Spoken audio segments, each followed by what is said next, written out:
decidimos falar sobre o Alentejo e as vinhas novas, para ser um tema diferente, não é? Para não falar sempre das vinhas velhas, ou dos múltiplos Alentejos, ou de outras coisas assim.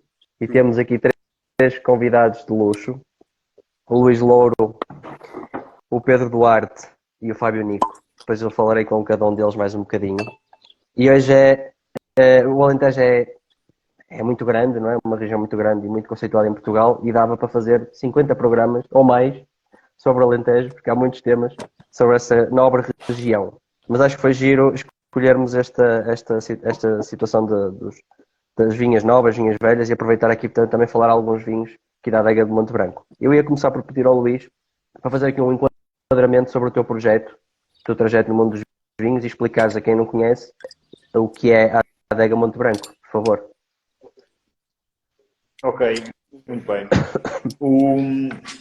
Há uma temporada de Monte Branco, sobre o Luís Louro, que ainda há muita gente que diz que é um projeto novo. É engraçado porque o ano faz 20 anos. Este projeto novo. Certo que se uma pessoa olhar para o panorama mundial de vinhos é relativamente novo, mas 20 anos já é uma certa idade. Como é que isto começou? Eu costumo dizer que tive a sorte do meu pai se tornar produtor de vinho quando eu tinha 8 anos de idade. O meu pai é produtor da Quinta do Moro e eu sempre... a Quinta do Moro era o sítio onde vivíamos, e eu sempre fui ligado à parte do campo, e quando apareceram as vinhas, as primeiras vinhas, é fácil perceber que o futuro seria por ali. Estudei enologia e quando acabei o curso, com 23 anos, tinha umas ideias, ainda tenho, tinha 2 mãos para trabalhar e decidi começar um projeto de raiz próprio, e executando as minhas ideias. Portanto, basicamente, escolhi Estremoz, era o sítio que eu conhecia melhor, foi o sítio onde vivi a vida toda, mas também acho que é um dos locais especiais do Alentejo e de Portugal. O conceito nasce desde cedo, completamente baseado em castas portuguesas. Portanto, cada vez mais acredito nas castas portuguesas, e ainda agora uma componente um bocadinho mais além, que é as castas, não só as portuguesas, mas como as que eram mesmo tradicionais da região, de certa forma da década de 90 para cá, tenderam a desaparecer. Agora, quando temos estes anos esquisitos, com vagas de calor e com períodos de seca alargados, nós percebemos a falta que essas castas fazem. Portanto, as castas portuguesas é fundamental, e procurar um Alentejo, que foi o Alentejo que eu vivi em casa. Eu acho que, se calhar, muitos consumidores hoje em dia não se recordam ou não conheceram o Alentejo da década de 80 e 90, que se faziam vinhos com muito menor teor alcoólico, uma acidez muito mais elevada, que se vendiam tarde, que tinham um grande potencial de guarda, mas tinham uma certa rusticidade, a maior parte deles, ou alguns deles.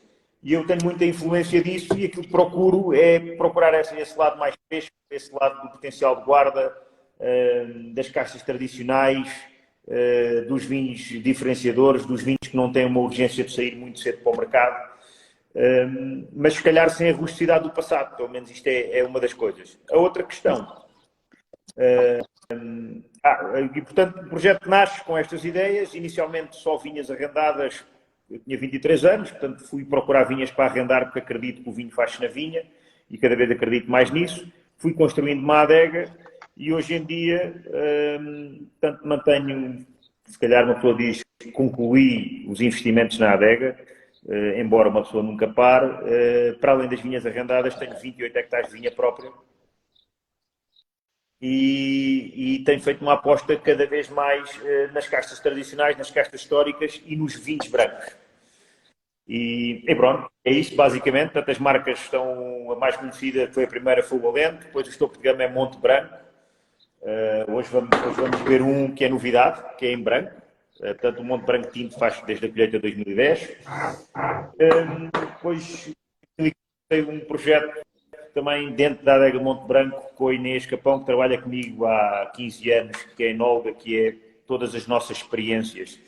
Fazemos muitas, felizmente, mas no vinho, a maior parte das experiências que se fazem acabam a ser diluídas. Portanto, não dão bons resultados, e nós acabamos por diluir aquilo. E aquilo que nós falámos internamente foi que as experiências deveriam passar a ser individuais. O que é que isto faz? Faz com que nós extrememos posições. Quando não se procura um consenso, nós vamos muito mais além. E eu acho que se aprende mais com isso, e foi aí assim que nasce um vinho que é o Louca. Portanto, Lô do meu nome, Louro, que é do nome da Inês Capão, que são sempre dois vinhos que são experiências individuais, não têm ligação entre colheitas, mas são sempre vinhos, acho Sem eu, dúvida. surpreendentes. E mais recentemente temos uma linha de monocastas ou parcelas de vinho, e concluí com estes porque um dos vinhos de hoje é exatamente esse, que é um vinho, pronto, como já mostramos a imagem, este por acaso é vinhas novas, existe também algumas E monocastas. é engraçado, Luís, que Eu acho que é assim, isto, extremos, procurar o Alentejo, influência do Alentejo antigo, menos fruta, menos maturação, potencial de guarda, caráter, entender acho uma muito região e as suas bem. castas. E falaremos a seu tempo do vinho, mas eu estou a ver aqui, tem Arinto, Rabigatos, Esganacão e Galego Dourado, que são castas todas portuguesas e não tão típicas assim, se a gente pensasse em Alentejo, no Antão Vaz e em outras castas. Mas já falámos sobre isso, Luís, já falámos sobre o vinho, mas o Monte Branco também tem as mesmas castas, salvo erro, mas em percentagens ou em ordem diferente, mas já falámos sobre isso, mas é curioso. Vou passar aqui ao meu amigo Pedro Duran, que conheci há relativamente pouco tempo, mas isto dos vinhos, há que às vezes os cliques, não é? A gente quando tem uma paixão em comum e pronto, e tem ali um clique com determinadas pessoas, é mesmo assim, não é? Portanto, conheci há pouco tempo, aqui numa jornada que tivemos juntos em Foscoa, É verdade, foi um e, risco, e foi um risco é um risco. teres-me E convidado, é um foi homem um risco. também, é um homem dos vinhos. Só aproveita para te apresentar. Sei que trabalhaste no não sei qual, agora estás mais perto de casa e a fazer Sim, é outros verdade. tipos de trabalhos de consultoria, não é? Mas nada melhor do que tu também te apresentares a quem estiver aqui a assistir ao nosso programa, por favor. Eu acho que é importante começar por dizer que se o Luís Louro se introduziu como um projeto já com 20 anos, é importante também frisar que na verdade eu sou um bebê, porque na verdade eu há 20 anos tinha 12 anos, portanto nem sequer idade ainda tinha para beber. E na verdade não sou na verdade de uma família com a cultura nem digamos com o know-how, por exemplo, que já parte o Luís. Na verdade eu nesse aspecto, para brincar, até sou o primeiro ser humano da minha família a conseguir fazer dinheiro com vinho, todo o resto, todo o outro perdeu. Então, na verdade, isto para vos dizer que eu sou licenciado em Psicologia pela Universidade de Évora, foi na verdade a parte académica que me puxou sempre, até mais dentro de uma área de investigação. Eu quando entrei em mestrado no ISCTE, na verdade foi aí que eu me deparei com a situação que realmente isto não era para mim, estar fechado, estar a fazer coisas relacionadas com o laboratório. Então quando fui para Londres, até numa perspectiva, digamos, de ir de férias, porque a verdade foi essa, encontrei um trabalho, inicialmente até numa área mais relacionada com a tradução, juntamente com um jornalista, e a partir daí eu fui desenvolvendo também alguma rede de contactos e acabei, neste caso, numa French and American Brasserie, e aí sim, pela primeira vez a trabalhar com um espólio francês e americano e com um menu bastante sazonal, que acabou sim aí, eu já era um amante de comida, sem dúvida, mas foi aí também que houve este despertar, digamos, para a relação do vinho. Muito embora é importante dizer que neste preciso sítio onde eu estou, se eu traçasse um diâmetro de 15 a 20 quilómetros, muito provavelmente eu devo ter cerca de 20 adegas ao meu dispor. Estou em Selmes, Vidigueira, é sem dúvida uma zona que pelo seu panorama, pela forma como está rodeada, não só pela Serra do Mendro, como também por outra zona hoje cada vez mais influente, como a Serra de Grândola. Acho que é uma zona que também me levou porque a pensar um bocadinho mais no vinho num caráter lúdico, num caráter de prazer, e tenho uma história muito interessante, por exemplo, para contar nesse sentido, que tem a ver com uma senhora que engarrafava aqui para uma adega muito perto, que era as Cortes de Cima, e ela sempre que tinha umas garrafas sem rótulo, na verdade dava-mas. E foi na verdade aí que eu comecei-me a deparar que realmente o vinho que eu comprava na faculdade era realmente mesmo muito mau. E então eu comecei a partir desse momento a investir um bocadinho mais no meu conhecimento, no vinho.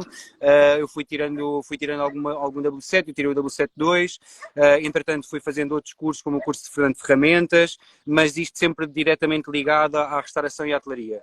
quando eu cheguei a Portugal em 2016, já vinha realmente com um know-how e com uma bagagem em termos de serviço que me capacitou a ter trabalho facilmente, mas vim diretamente para o Alentejo, estive aqui em Vila de Frades, num projeto muito recente nessa altura, foi o boom do enoturismo, que era a Quinta do Quetzal.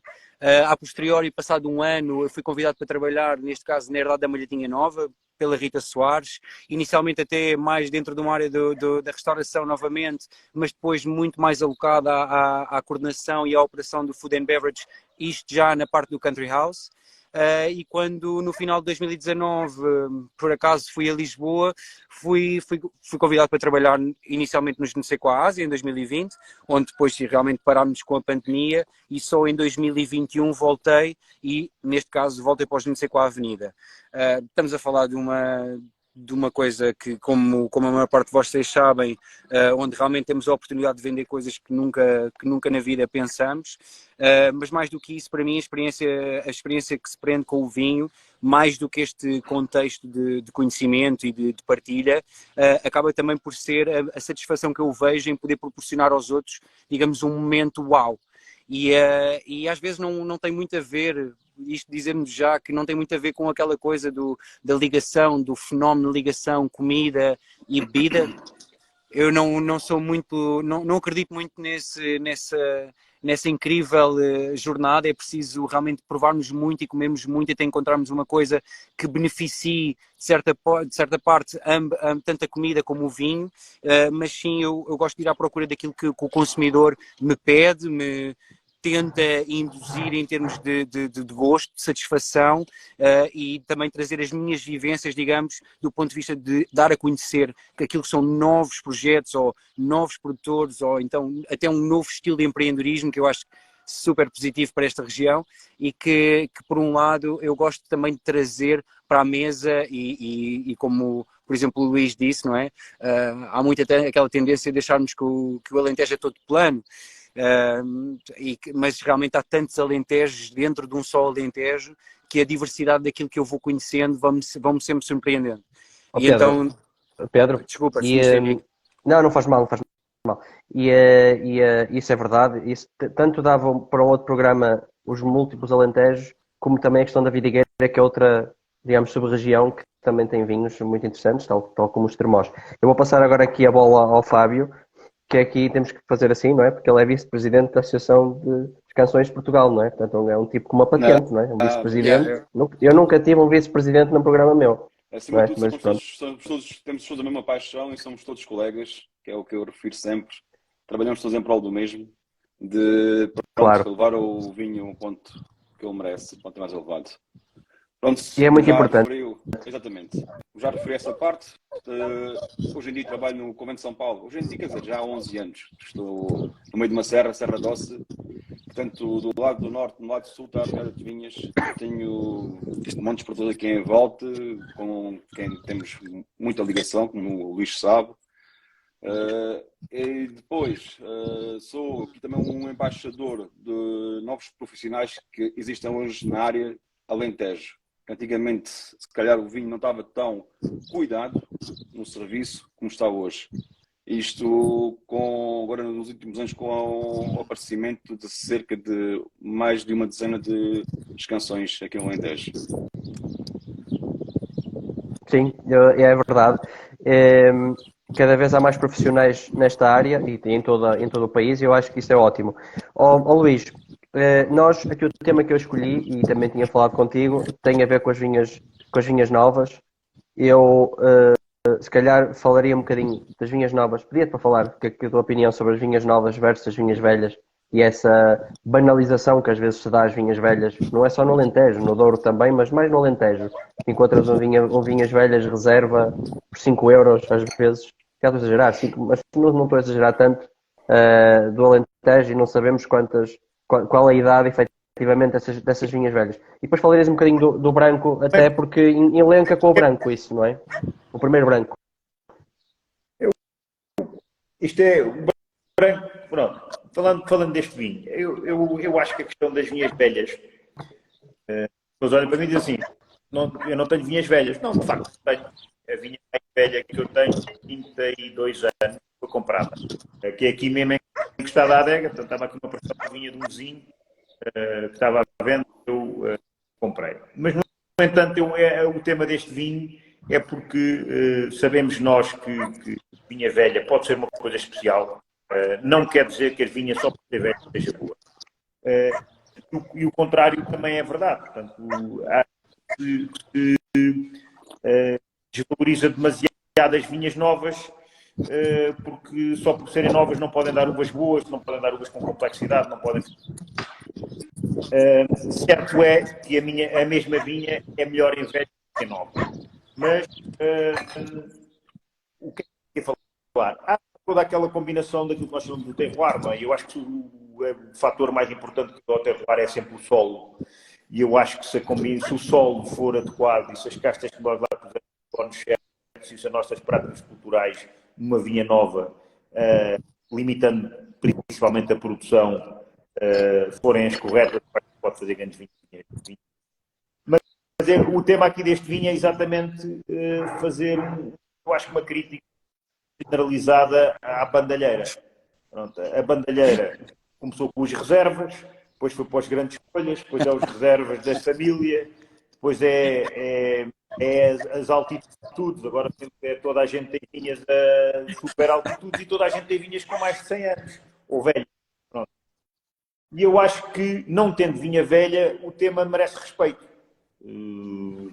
E como tal, deveria ser, no Douro já é, mas deveria ser muito mais regulamentado, de facto, porque não é razoável ter a larga maioria, se calhar, dos produtores de vinho hoje em dia, com poucos anos de existência, e todos eles têm vinhas velhas, todos eles fazem milhares de garrafas de vinhas velhas, ou dezenas de milhares, e depois vendem aos exagerados preços, em alguns casos, como tu falaste no princípio, de 5, 6 euros a garrafa. Portanto, o tema é só este, é mostrar que é possível fazer um vinho bom com vinhas novas. Não é o vinho que nós temos com vinhas novas, temos vários. Os Loucas 2019 são 2 brancos, são os 2 feitos de vinhas novas. Mas é principalmente uma crítica àquilo que está a passar no setor. Eu concordo, Luís. Eu concordo com isso e eu sou um adepto. Eu adoro vinhas velhas também, principalmente do Douro, quando são efetivamente vinhas com 60, 70, 80, 100 anos e até na bairrada. Mas gosto muito também da garra e daquela impetuosidade da vinha nova, que é o que nós notamos aqui neste vinho. Este vinho está efervescente, entre aspas, não é? No sentido de estar com muita garra, com muita frescura, com tudo aqui a fervilhar. E isso, eu comecei esta brincadeira dos lives com um produtor que eu gosto muito de Douro, que é a Quinta de Torais. E o lema deles é vinhos de não altitude, porque eles estão encostados ao Rio Douro, em Lamego, em Câmara. Então vinhos de não altitude, mas são vinhos com uma frescura estonteante. Conseguem ter uma frescura e pouco álcool, também não é em todos os anos, não é? Mas pelo menos nos últimos 2 anos conseguiram combinar isso. E ele pôs mesmo vinhas de não altitude, um bocadinho também para mexer, não é para criticar nem para chocar, é para mexer um bocadinho com o status quo e com essas situações que tu falaste. E eu acho que, e algumas delas também, eles têm um que é o Field Blend das vinhas novas, um tinto, que tem esta impetuosidade, esta garra que as vinhas novas têm. O Raul Rivadavia também fez um vinho que eram vinhas improváveis, igual, em novo, muito, com uma frescura, uma coisa. Eu também gosto, em contraponto com as vinhas velhas. Acho que nós não podemos, lá está, generalizar e tem que se regulamentar, porque não podemos chamar 10 anos vinhas velhas, não é? No Alentejo, não é aqui que eu vou ter que resolver. Mas pronto, eu estava aqui a dizer, Fábio, queria agora aqui perguntar ao Fábio o seguinte, ter a ver na sequência do que falámos, que é lançar aqui outra coisa relativamente aos brancos do Alentejo. Eu tenho ouvido, eu provo vinhos de todo o país e do estrangeiro, mas todo o país, então conheço muito bem o país. E há sempre aquela tendência para dizer que os brancos do Alentejo não são bons. Levam aí com ácidos tartáricos e outras cenas para torná-los mais frescos. O que é que tu achas, Fábio? Eu não. Há certos produtores que devem fazer isso, certamente. Que há um descuido na vinha, a acidez do pão branco já foi. Agora, se houver um controle de viticultura, na altura de vindima, para fazer a colheita das uvas, acho que preserva-se muito bem, porque há vindimas aqui cada vez mais cedo para preservar mesmo a acidez dos vinhos brancos. Luís, isso não te chateia? Não te chateia isso que dizem dos brancos do Alentejo? Eu, por exemplo, Eu eu não aceito isso, porque isso não é verdade. Isso não é verdade. O Alentejo também tem brancos muito bons. É óbvio que é como todas as outras regiões. Tem coisas boas e menos boas, não é? Com certeza, todas as regiões têm.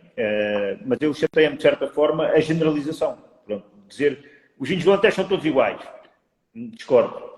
Os vinhos do Alentejo não podem fazer grandes brancos. Aliás, uma das coisas que eu falei no início, que era a nossa aposta nos brancos, vem também dessa conversa do Alentejo não dar para fazer grandes brancos. O que é que nós temos? A questão do ácido tartárico, nós temos que resolver isso com viticultura e com castas.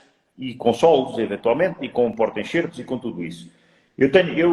Qualquer um destes dois vinhos de hoje, tem aqui uma casta que é o nosso ácido tartárico. Essa casta chama-se, aliás, são duas, mas uma chama-se Ganacão. Esganacão tem análises químicas perfeitamente inaceitáveis. Eu não sei se vocês estão por dentro de uma análise química de um vinho, mas Esganacão à colheita, se eu colher com 12 graus e meio, tem 11 gramas de acidez total. Um vinho, se calhar, no Alentejo, em termos médio, tem 5 e tal, 5 gramas e meia, 6. Já um com bastante frescura. E isso, eu acho que é fundamental. Não só para os brancos, mas também para os brancos. Escolher castas, na sua maioria, que tenham um perfil ácido. Claro que há castas que não têm acidez nenhuma. Falámos há bocado do Antão Vaz.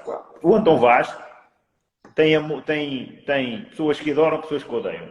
Agora, há um facto. Acidez é que ele não tem. Pronto. E isso são factos. São castas, se calhar, para lote. Tem Antão Vaz, em lote tem vários vinhos. Mas não é aí que vamos buscar a frescura. Podemos ir buscar outras coisas. Pronto. Claro. Portanto, o Arinta é a grande casta branca portuguesa, vai bem nas regiões todas. Sem dúvida.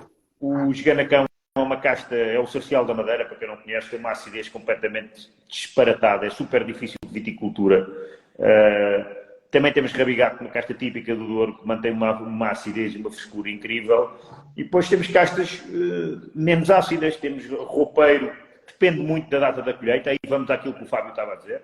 Se nós escolhemos o Roupeiro no ponto certo, tem frescura, tem equilíbrio, tem uma série de coisas. Se o deixarmos passar do ponto, perde a acidez e nem sequer...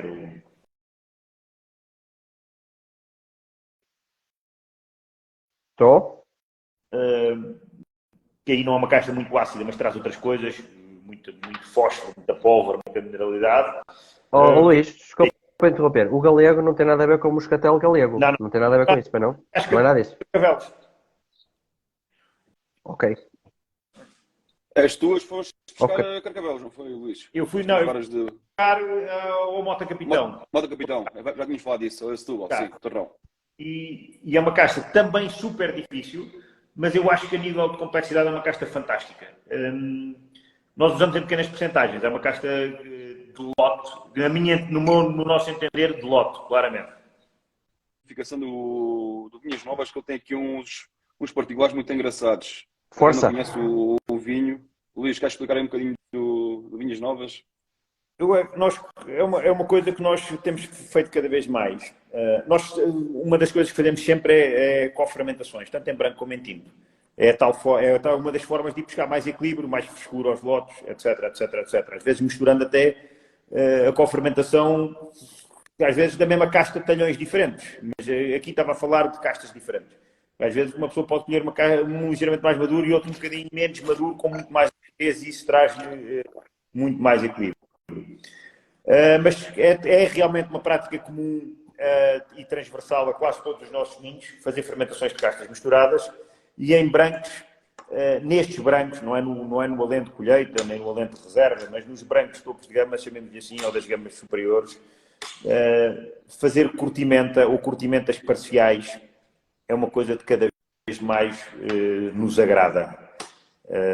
Achamos que os vinhos ganham complexidade, ganham profundidade, também contribui para o equilíbrio, sai um bocado do perfil fruta muito primária, e portanto este vinho tem tudo. Este vinho tem partes em barricas, tem partes em inox e tem algumas castas que fazem só uma maceração inicial, que nós pomos em mini lagares e pisamos a pé. Estou a falar de 24 horas de contacto pelicular, até às vezes uma semana de contacto pelicular, e depois acabam as fermentações em barrica. Daí a sua complexidade, de facto. Fábio, obrigado porque, Nada, porque nada. faz sentido. A sua complexidade e ele mexer-se de todos os lados faz algum sentido, Mesmo de facto, ter estas diferenças todas, a parte não dos é? frutos na boca é fantástica mesmo por esses elementos todos que temos aqui nesta vinificação deste vinho. E tem 12,5 de álcool, não é? Tem pouco álcool. Não, na realidade tem menos do que 12. Ou tem 12? Tem E 12, 12 não no é? rótulo, mas tem menos do que 12. E tem estrutura, que é outra falácia, não é? Tipo, tem pouco álcool, não tem estrutura. E o vinho tem estrutura, não é? Eu acho que eu gosto mais de lhe chamar um bocado de textura, mas eu acho que tem a ver com isso, Ou tem a tem ver com curtimento. textura, Texturas. cremosidade, textura, pronto, é Tem a verdade. ver com o curtimento, tem eventualmente a ver com parte de estágio em barrica, tem a ver com o trabalho com batonagens pós-fermentativas, há uma série de fatores a contribuírem para isso. O que é que eu acho neste vinho? A ideia deste vinho é mostrar um bocado o extremo, Sérgio. É importante falar nisto. Este vinho, neste momento, tem 1 ano e meio de garrafa, se não me engano, ou mais. Este vinho é um vinho de 2020, era um vinho brutalmente quase agressivo, muito ácido, muito pouco corpo, tem pouco álcool, pouca maturação, e agora tem-se desenvolvido muito bem. Estamos a falar de um vinho, não diria que é um vinho todos os dias para toda a gente, mas não é um vinho, não é um super vinho, não é um topo de gama. E o engraçado é isso, é mostrar também isso. Portanto, a ideia foi mesmo ser polémico com o nome e mostrar um caráter diferenciador. Basicamente, tudo isso. Boa. E passando ao Monte Branco, Pode ter acidez, pode ter equilíbrio, pode ter uma série de coisas que o consumidor acha, ou a maioria do consumidor, não gosto de julgar o consumidor assim, também não gosto de generalizar nesse aspecto, obviamente, mas mostrar realmente um caráter diferenciador. E cá está quem diz que os vinhos muitos anos não têm acidez, prova aqui este vinho que rapidamente muda de opinião. Acidez, mas acidez da boa, não é acidez que às vezes a gente bebe e aquilo é uma acidez que a gente percebe que está ali qualquer coisa que agride Exatamente. o estômago logo, não é? A acidez que agride, normalmente amarga, tem muito a ver com a adição tartárica. Às vezes vinhos, se a acidez for toda tartárica, morde aqui um bocadinho de lado na entrada de boca. É um bocadinho. E passando então ao Monte Branco Branco, que faz eco, não é? Monte Branco Branco. Branco Branco. É isso, não é? Faz eco. Porque antigamente só havia Monte Branco Tinto e toda a gente dizia assim, então mas tinto e é branco, é branco e é tinto. E agora é o Monte Branco Branco. Não, é um percurso que se faz nessa procura que começou em 2015 e 16, com plantações das primeiras vinhas, para apostar nestas castas, de querer levar o vinho branco do Alentejo para outro patamar. Eu acho que o Alentejo tem muitos bons vinhos tintos, diferentes estilos, uns com mais potência, outros com menos potência, mais pretos, mais longos, etc. E eu acho que nos brancos não está tão bem representado. É uma ideia que eu tenho provado muita coisa, e a ideia da aposta nos brancos vem daí, e com aquilo que fomos aprendendo ao longo dos tempos, principalmente com aquilo que fomos fazendo de Louca, o CA 2017 e o Loio CA 2019, perceber como é que as fermentações funcionam bem, como é que os pontos de colheita, os estágios, que tipos de barricas, as batonagens, tudo isso, e finalmente em 2020 conseguimos fazer um Monte Branco Branco, que eu acho que é um vinho espetacular, acho que é um vinho com complexidade, com frescura, com untuosidade, com potencial de guarda, com um caráter totalmente diferenciador. Mas isto é a minha opinião, é a opinião de quem fez um vinho e diz assim, este vinho está mesmo bom. Mas posso estar enganado, eventualmente. Não, está mesmo bom. Não estás enganado, está mesmo bom. E que percentagens é que tem destas castas que são as mesmas? E são das mesmas vinhas? A parte das vinhas é a mesma, sim. Não todas, a parte das vinhas é a mesma. Portanto, se a pergunta é isto é vinhas velhas, não. Tem uma parte de uma vinha de Arinto com 20 e poucos anos. Todas as outras castas, o Ganacão, o Galego Dourado e o Rabigato foram plantadas em 2017, portanto é francamente novo. Tem mais Arinto aqui, eu acho que Arinto é uma casta. Pedro, tens de mandar calar esses gajos. E pronto, acho que a percentagem das castas muda um bocadinho, as parcelas mudam um bocadinho. Mas é maioritariamente Arinto? Também com o método aqui, se calhar houve mais curtimenta, o estágio de barrica é total, as barricas são de 600 litros, pronto, e as uvas, praticamente são 300, pronto. E é maioritariamente Arinto? maioritariamente arinto. Eu acho que deve ter, eu nunca sei as percentagens das castas, mas eu acho que deve ter à volta de 40% de arinto, ou mais. Ok, e este Que é rabigato? E o quê? Este rabigato, esta cena do rabigato, porque assim, eu pergunto isto porque o teu irmão Miguel também tem muito esta cena do rabigato e acabou por plantar também uma vinha no projeto anterior.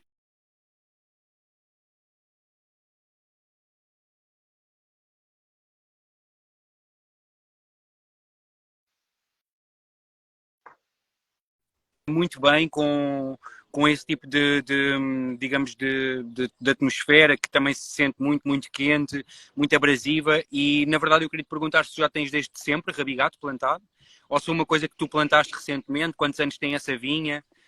Gostava de perguntar um bocadinho mais sobre esse rabigato que tu tens. É uma vinha plantada em 2017. Eu acho que o rabigato é isso que estás a dizer. O rabigato é uma casta típica do Douro, não deve haver zonas tão quentes e tão inóspitas como algumas zonas do Douro Superior.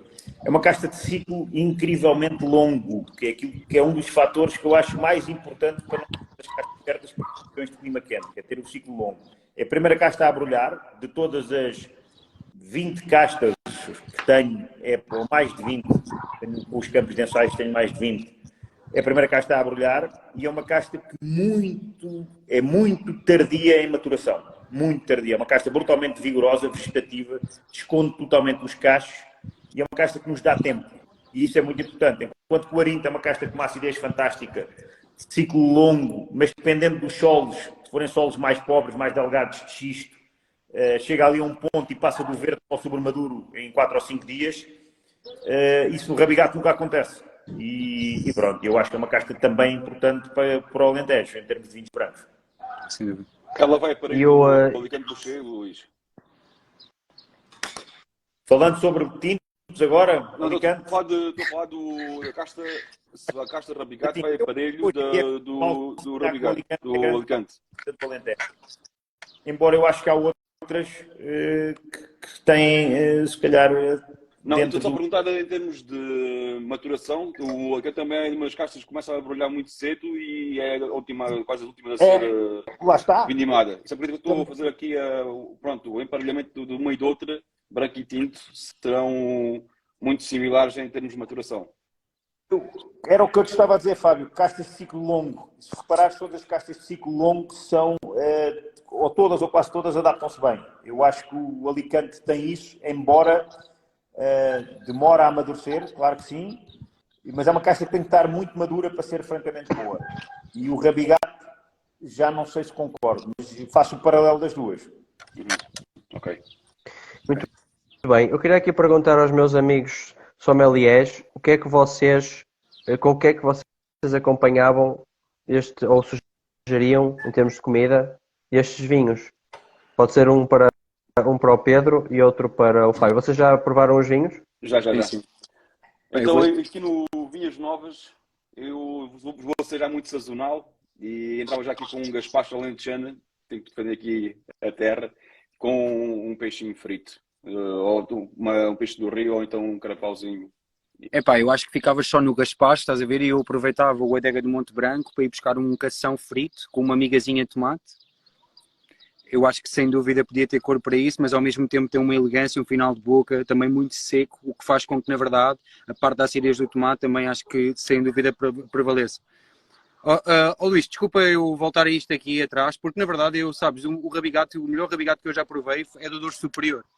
E então, na verdade, eu tenho embora eu perceba aquilo que tu estás a dizer contextualmente, aquilo que eu te quero perguntar é um bocadinho mais técnico, percebes? É de que forma é que tu, quando pensaste na tua vinha, ou quando na forma como o elaborar, quais foram fundamentalmente aquilo que tu pensaste na elaboração dos teus brancos? Porque, independentemente de tudo, eu acho que há uma visão um bocadinho mais, digamos, heurística, do ponto de vista técnica, quando tu tens uma oportunidade de poderes plantar a vinha ou dispor da vinha à tua maneira.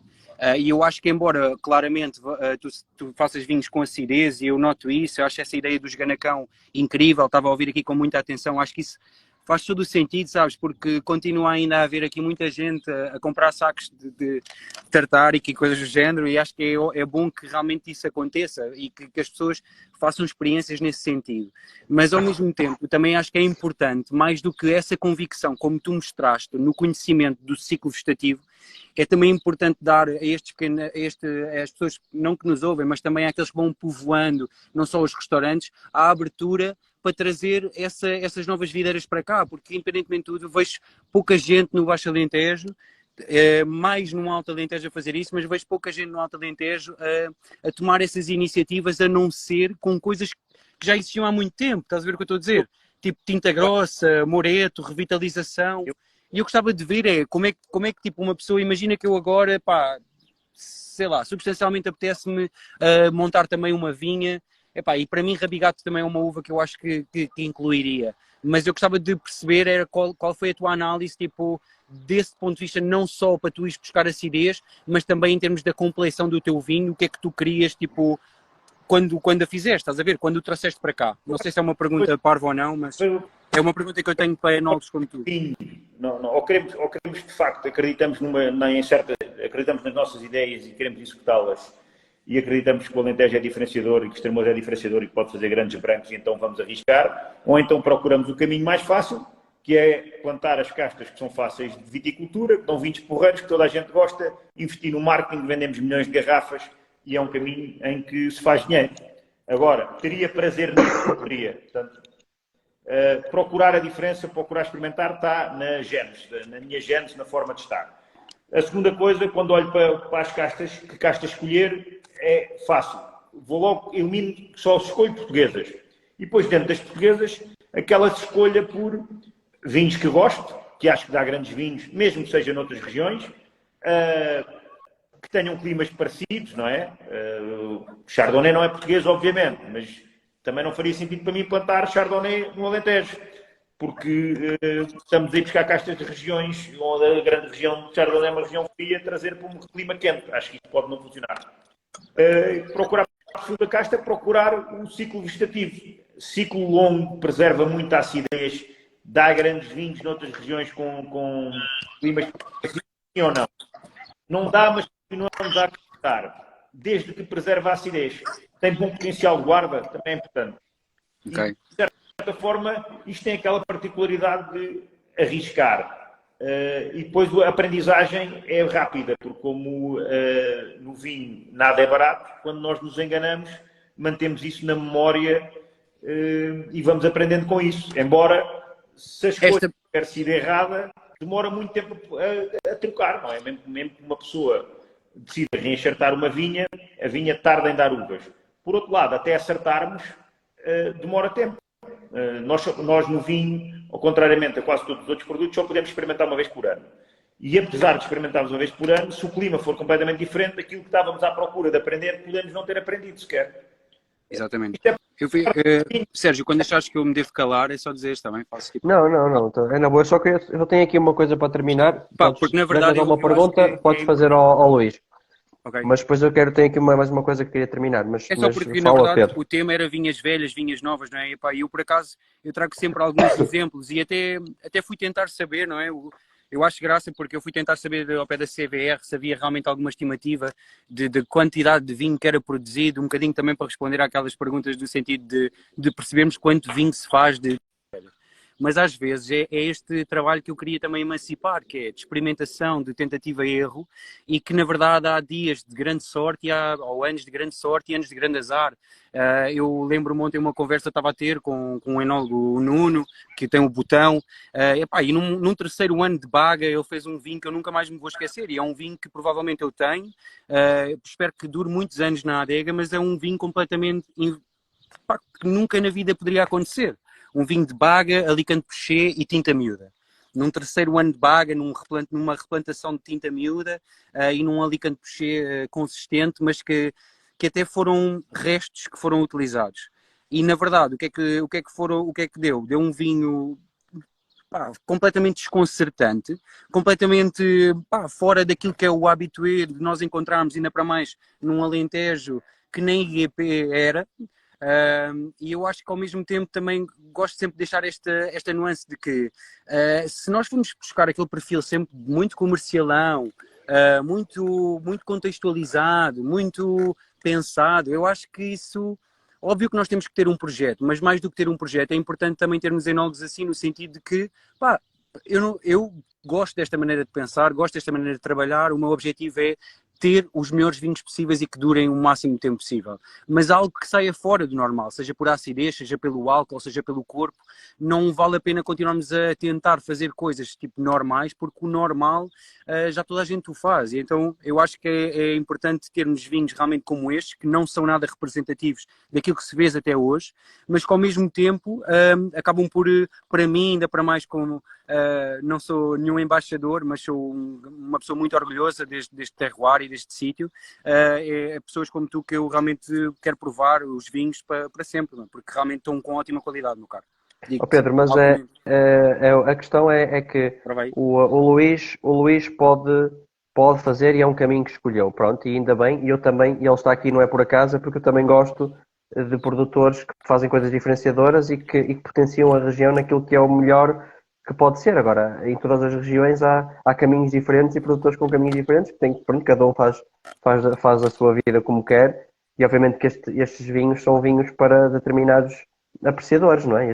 As vinhas novas e mesmo o Monte Branco, não é que sejam difíceis, são muito bons, mas não é um vinho para estar no supermercado, não é? É isso que eu estou a dizer. Portanto, é um vinho, obviamente, para ser apreciado por quem realmente gosta de vinho. E é por isso que nós estamos aqui também a promover isso. Eu tinha aqui para finalizar, eu faço aqui uma brincadeira no final de cada live, que é 4 ou 5 questões de sim e não, para cada um de vocês, e vocês depois respondem. Pode ser? Vamos. Sim? Vamos lá. O primeiro pode ser o Luís. Luís, estás-me a ouvir bem? Estou. Pronto. Antão Vaz, sim ou não? Não. Fábio.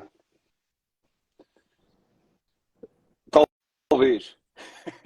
O Pedro, Tem que ser o Pedro sim. acho que não me está a ouvir. Pois sim. não, estás-me a ouvir, Pedro? Eu vou dar um sim.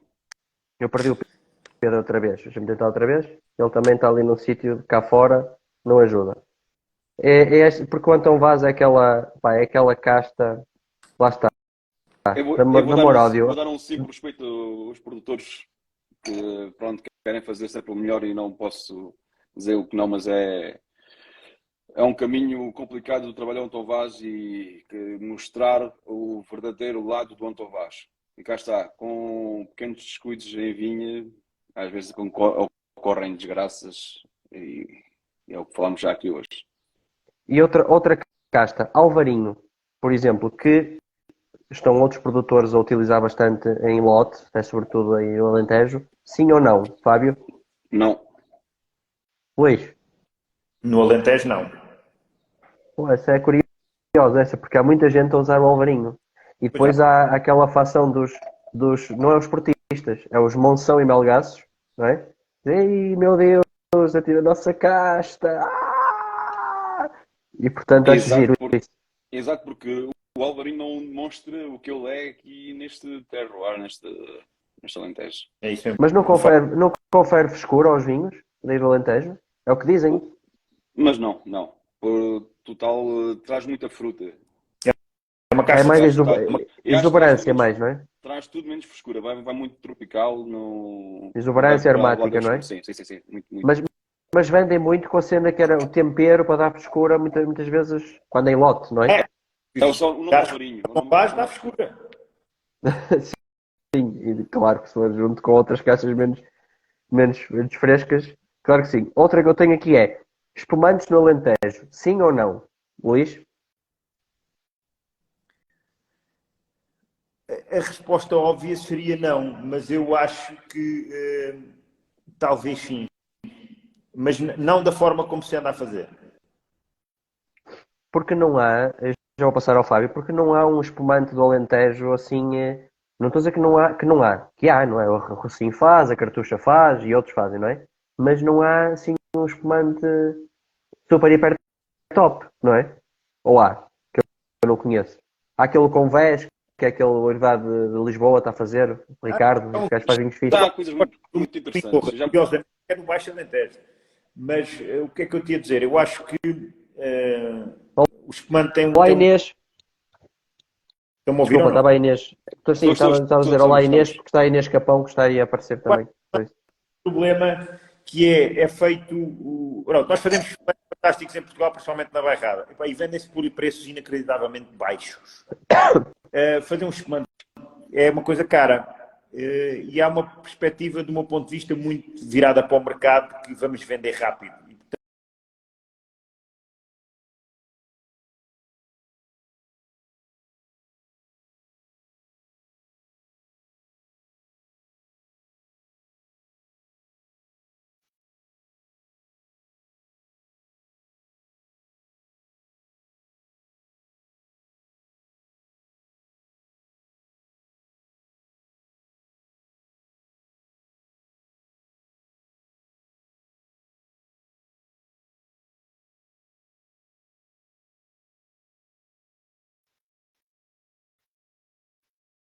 Espumantes com frescura.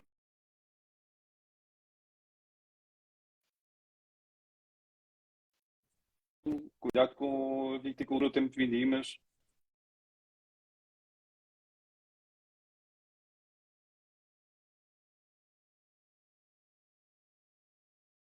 Muito importante. Vocês estão-me a ouvir ou não? Estamos. Agora estamos. Eu nunca vos perdi. Vocês é que disseram que me perderam, mas eu nunca vos perdi. É verdade. E ao Fábio, olha uma coisa que eu queria te perguntar. Estás-me a ouvir, Sim. Fábio? Estou, És perfeitamente. canção ou sommelier? Afinal, como é que é? As duas corretíssimas. Eu sei que sim, mas quis fazer a mesma pergunta, Pronto. porque eu até pesquisei um bocadinho antes do programa, Exato. porque o termo vem de França, não é? O Exatamente. sommelier, não sei o quê. Era chanson, o termo inicial para a canção. Portugal adotou a palavra canção, mas depois com os tempos, mercados também estrangeiros, muito à culpa do mercado londrino, mercado mundial, passar todo por Londres, adaptaram a palavra sommelier. Tanto que nós na associação agora vamos fazer um PIN profissional e temos que meter lá as duas menções, porque os concorrentes chegam ao estrangeiro com palavras canção e são muito poucos os que associam os canção a sommelier. Enquanto nós, a Portugal, conseguimos fazer essa associação rápida, lá fora não. Pois, essa questão é engraçada porque as pessoas às vezes não sabem que é a mesma coisa. Canção, sommelier, às vezes, não é? O consumidor geral, se calhar, tem alguma dúvida, não é? Muitos perguntam qual é a diferença entre um e outro e não é nenhuma. Só mesmo as letras da palavra em si. Ó Luís, e novidades aí na Forja? O que é que vem aí? Vêm umas coisas para o pós-verão. Não só vinhos novos, como novas colheitas de alguns vinhos existentes. Portanto, da tua gama alento continua com as colheitas, reservas, não é? Por aí fora, não é? Colheitas, reserva branca, reserva tinto, depois Monte Branco, tinto e branco. Portanto, seguir ao verão vem uma nova colheita do Monte Branco tinto, porque é um vinho que nós queremos que ele tenha no mínimo 2 anos e meio de garrafa. Portanto, não vai ser exatamente 2 anos e meio, mas vai ser mais de 2 anos de garrafa. Sai todos os anos? Sai todos os anos o Monte Branco tinto? O Monte Branco só não saiu em 2014. O que varia é as quantidades de garrafas. Há anos que não conseguimos fazer as quantidades, porque vem sempre das mesmas parcelas de vinho, não os tem lá. Vão sair eventualmente castas novas, agora no segundo semestre. Nesta linha, não é? E quem que tem o Alicante, tem a Trincadeira, não é? Essas coisas, não é? Já temos um Trincadeira e um Touriga Nacional. Tivemos. Agora temos um Alicante Boucher, que saiu há cerca de um mês. Que é engraçado, que eu sempre disse que o Alicante era uma casta de lote. Acho que sozinho ganha muita rusticidade. Aquele, eu acho que não tem essa rusticidade e resulta disso. Resulta de várias parcelas, mais maduras, com menos maduras. Não é um super potência, mas acho que é um Alicante com um grande equilíbrio e muito bom representativo da casta. E vamos ver, até ao final do ano pode sair mais loucas ou não. Enfim, estamos sempre a trabalhar nisso, sempre à procura de inovar de certa forma, de procurar fazer coisas diferentes, de surpreender os nossos clientes e vamos ver. Eu só para terminar quero fazer aqui uma pergunta que há um bocado não consegui fazer, que foi abaixo, que é Estremoz, não é? Estremoz, eu lembro quando visitei a Quinta do Mouro, e perguntei o que é que fazia de tão diferente aqueles vinhos, porque é que eram tão diferentes. E responderam, pá, porque é de Estremoz. E pronto, e estão aqui nas barricas, já sabes como é que ele responde, não é? De uma forma muito invasiva e característica e única. Mas é um facto que tens aqui à volta Quinta do Mouro, o teu projeto, o Tiago Cabasso, sei lá, o Dona Maria, não é? É tudo aí à volta, não é? E outros. Baroteiras também é, não é? O Sem Reis, não é perto, pelo menos. É a aldeia da Serra, do lado sul da Serra de Ossa. Mas não é longe, não é? Mas pronto, mas não é daí, pronto. Mas é um terroir que de facto, ou um micro terroir, não sei, porque é que tem estas características de permitir ter esta frescura, esta complexidade aos vinhos? Há alguma razão especial para isso? Há várias. Estremoz tem pedra mármore. O subsolo, a maioria do subsolo tem xisto e tem mármore. A pedra mármore é uma rocha com muita inércia térmica, mesmo nesta altura do ano. Este ano teve um bocado esquisito. Este ano o abril foi muito quente, mas nesta altura do ano normalmente os dias estão quentes e as noites arrefece bastante. Porquê? Porque a pedra de noite ainda liberta muito frio. Paralelamente com o mármore anda um aquífero importante, portanto, uma reserva subterrânea de água muito importante, que está relativamente perto da superfície, e isso faz com que também nesta altura do ano, orvalhadas, nevoeiros, nesta altura em julho e agosto, possa acontecer. Isso torna o clima mais fresco. Para ali, Estremoz está a 400 metros de altitude, está a mais de 400 metros de altitude. Também ajuda. Protegida a sul pela Serra de Ossa. Também ajuda. Pronto, eu acho que são os 4 principais fatores. Agora, não é só por estar em Estremoz que se faz vinhos frescos. Também em Estremoz há produtores que procuram fazer mais fresco, como há produtores que procuram fazer maior concentração com mais maturação. Mas, de facto, nos permite fazer um perfil diferenciador, com certeza que sim. Muito bem. O Pedro está aqui connosco. Pedro, perdeste aqui os nossos... Não, porque eu estava no PC, consegui acompanhar, não estava a conseguir partilhar imagens. Não faz mal. Apanhei tudo o que vocês disseram. Pronto, também já vamos longos. Eu quero-vos agradecer aqui a vossa presença e pedir desculpa aqui pelas quebras, que não percebi bem como é que aconteceram, tenho que corrigir isso. Muito obrigado, Luís, pela tua presença e espero que tenham gostado. Até pá, agora é fazerem uma visita em loco. Isso, tem que ser, em breve. Estou a contactar. Mas vocês, quando a gente vai visitar, vocês abrem muita coisa e têm um andamento que nós não temos. É melhor não. Vais connosco, Sérgio. Vais connosco. Pronto, está bem. Fiquem a dormir. Fazes um estágio cá antes, depois... Se ficarem a dormir. Se for aí, se ficarem a dormir, tudo bem. Já sabes, aí por aí. Tem sítio onde ficar por aí. Combinado. Um abraço, amigos. Muito obrigado. Muito até breve. Obrigado. Obrigado, até breve. Um abraço. Obrigado.